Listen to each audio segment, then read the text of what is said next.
Hello friends, welcome back to our channel education and learning point. दोस्तों, ये आज का हमारा टेस्ट नंबर 24 है, यानी कि 24। चलिए शुरुआत करते हैं अपने पहले प्रश्न की। पहला प्रश्न हमारा, जनगणना 2011 के अनुसार भारत की साक्षरता दर कितनी थी? जनगणना 2011 के अनुसार भारत की जो साक्षरता दर थी वो कितनी थी? तो इसका आंसर होगा हमारा ऑप्शन 20 करेक्ट, यानी कि 73%, 73%। अगला प्रश्न हमारा प्रश्न संख्या 2, किसका कैलोरी मान अधिकतम होता है? किसका कैलोरी मान अधिकतम होता है? तो इसका आंसर होगा, आंसर जो ऑप्शन है हमारा ऑप्शन ए इज करेक्ट, वसा, यानी कि फैट का जो कैलोरी मान है वो अधिकतम होता है।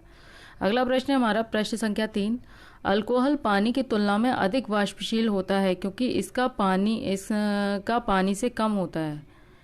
इसका पानी से कम होता है, क्या कम होता है? ऑप्शन ए इज करेक्ट, क्वथनांक, यानी बॉइलिंग पॉइंट जो होता है वो पानी से कम होता है अल्कोहल का। अगला प्रश्न है हमारा प्रश्न संख्या 4, भगवान शिव के 3 मुखों का प्रतिनिधित्व करने वाली 7 मीटर ऊंची मूर्ति सदाशिव गुफा में पाई जाती है। तो इसका क्या आंसर होगा? Answer option D is correct, Elephanta. भगवान शिव की जो 7 मीटर वाली जो मूर्ति है सदाशिव की, वो किस गुफा में पाई जाती है? वह है एलिफेंटा गुफा में। अगला प्रश्न है हमारा प्रश्न संख्या 5, निम्नलिखित में से किस कृत्रिम पारिस्थितिकी तंत्र के रूप में वर्गित किया जा सकता है? किसको पारिस्थितिकी तंत्र के रूप में वर्गीकृत किया जा सकता है कृत्रिम पारिस्थितिकी तंत्र के रूप में? तो इसका जो आंसर होगा, वीडियो को पॉज करके एक बार कमेंट सेक्शन में बताइएगा इसका क्या आंसर होगा। इसका आंसर होगा option D is correct, garden. अगला प्रश्न है हमारा प्रश्न संख्या 6, निम्नलिखित में से कौन सा शासक मौर्य वंश से संबंधित नहीं था? निम्नलिखित में से कौन सा शासक मौर्य वंश से संबंधित नहीं था? तो इसका क्या आंसर है? इसका आंसर है ऑप्शन सी, बिंबिसार।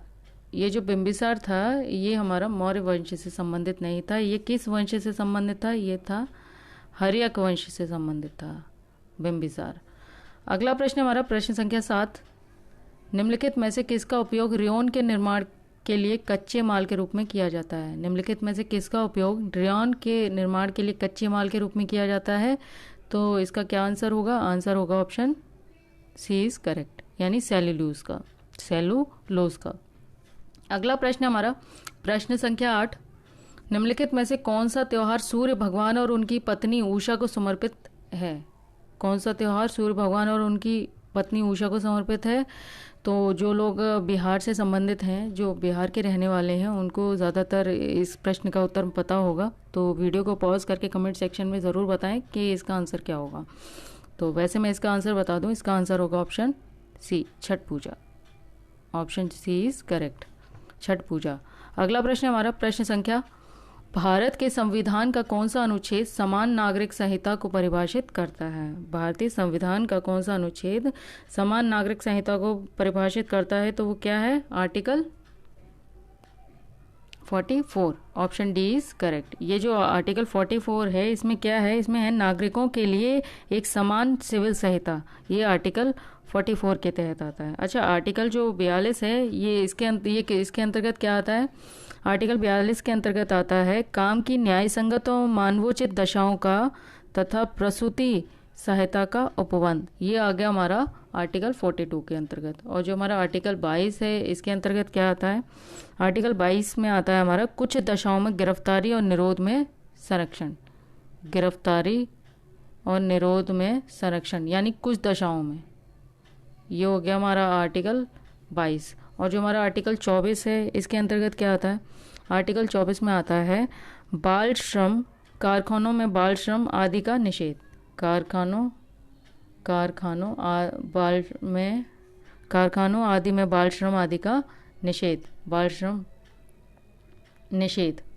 ये आ गया हमारा आर्टिकल 24 के अंतर्गत।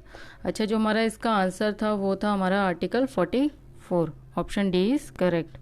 तो अगला प्रश्न हमारा प्रश्न संख्या 10, निम्नलिखित में से कौन सी प्रारंभ में यमन से भारत में लाई गई कॉफ़ी की एक प्रसिद्ध किस्म है? निम्नलिखित में से कौन सी प्रारंभ में यमन से भारत में लाई गई कॉफ़ी की एक प्रसिद्ध किस्म है? तो वो क्या होगा इसका आंसर? आंसर होगा हमारा इसका option B is correct, arabica. ये यमन से भारत में लाई गई एक कॉफ़ी की प्रसिद्ध किस्म है प्रारंभ में, शुरुआत में।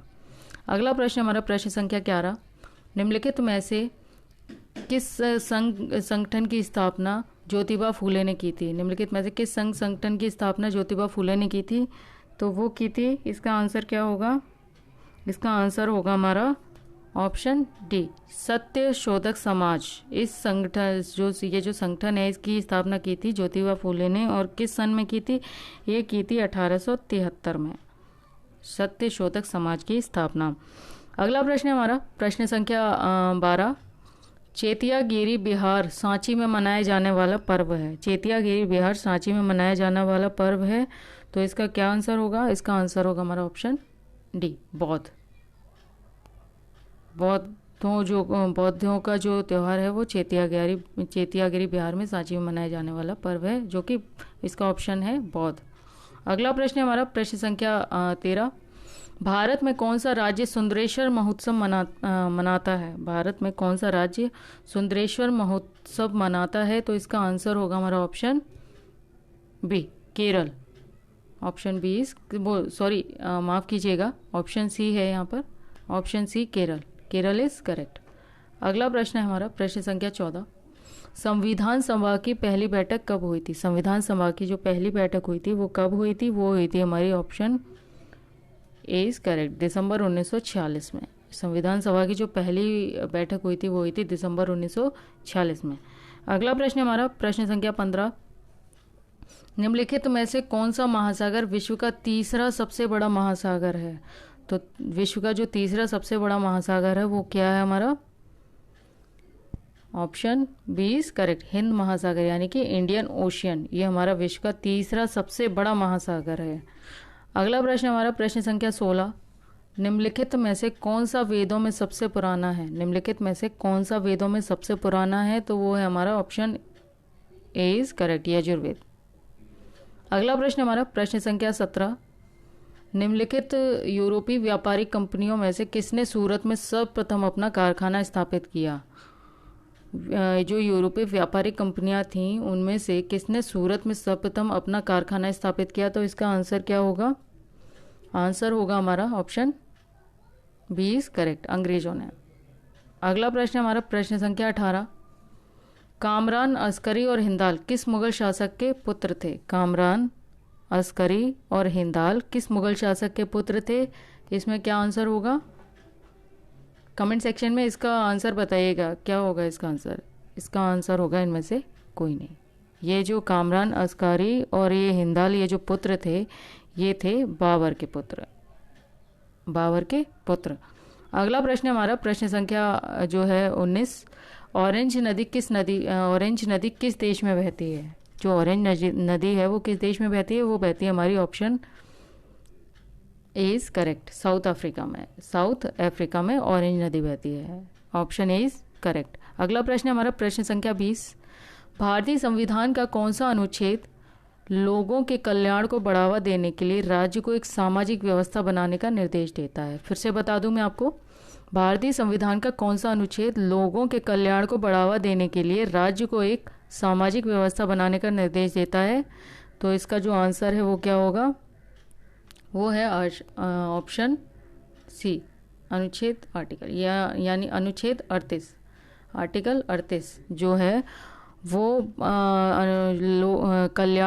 लोगों के कल्याण को बढ़ावा देने के लिए राज्य को एक सामाजिक व्यवस्था बनाने का निर्देश देता है। यानी कि इसके अंतर्गत कहा गया है, इसके जो अंतर्गत कहता है आर्टिकल 38, ये कहता है राज्य लोक कल्याण की अभिवृद्धि के लिए सामाजिक व्यवस्था बनाएगा। सामाजिक व्यवस्था बनाएगा, राज्य लोक कल्याण की अभिवृद्धि के लिए सामाजिक व्यवस्था बनाएगा। ये तो हो गया हमारा आर्टिकल 38, ये हमारा इसका आंसर था। बाकियों के बारे में मैं आपको बता दूं, जो हमारा आर्टिकल 42 है इसके अंतर्गत क्या आता है? आर्टिकल 42 में आता है काम की न्याय संगत और मानवोचित दशाओं का तथा प्रसूति सहायता का उपबंध, जो कि अभी मैंने पिछले प्रश्न में बताया था आपको। आर्टिकल 42 के अंतर्गत, आर्टिकल 42 में था हमारा काम की न्याय संगत और मानवोचित दशाओं का तथा प्रसूति सहायता का उपबंध, ये हो गया हमारा आर्टिकल 42। और जो हमारा आर्टिकल 44 है ये इसके अंतर्गत क्या आता है? ये आता है नागरिकों के लिए एक समान सिविल संहिता, ये भी मैंने आपको बताया था।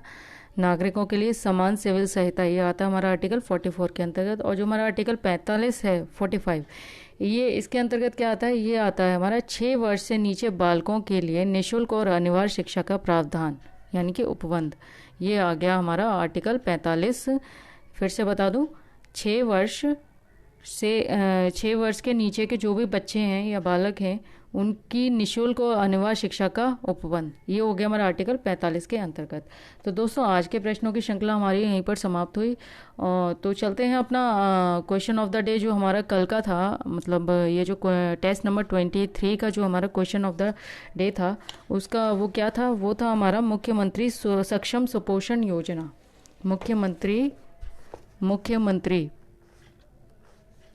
मुख्यमंत्री सक्षम सुपोषण योजना, ये आपका कल का प्रश्न था। इसका उत्तर मैं आपको बता दूं, इसका जो उत्तर था वो था, ये जो उत्तर था, ये 21-22 में मतलब उत्तर प्रदेश का जो बजट था 21-22 का, उसमें महिलाओं और बच्चों में कुपोषण महिलाओं और बच्चों में कुपोषण की समस्या से निपटने हेतु मुख्यमंत्री सक्षम सुपोषण योजना की घोषणा की गई थी।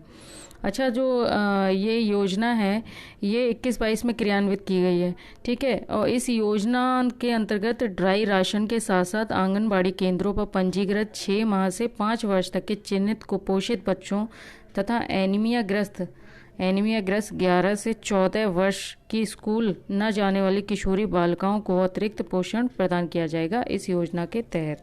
इस योजना के लिए 100 करोड़ रुपए की व्यवस्था बजट में प्रस्तावित की गई थी, यानी 21-22 का जो बजट था, इस योजना के तहत 100 करोड़ रुपए की व्यवस्था बजट में प्रस्तावित थी। तो ये तो हो गया हमारा मुख्यमंत्री सक्षम सुपोषण योजना का प्रश्न।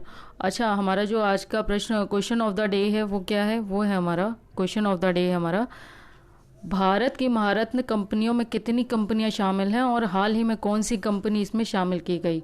और इसका जो दूसरा मतलब क्लॉज बी जो है इसका, वो क्या है, महारत्न का दर्जा किस कंपनी को दिया जाता है। ये दोनों ही प्रश्न के आंसर आपको कमेंट सेक्शन में देने हैं।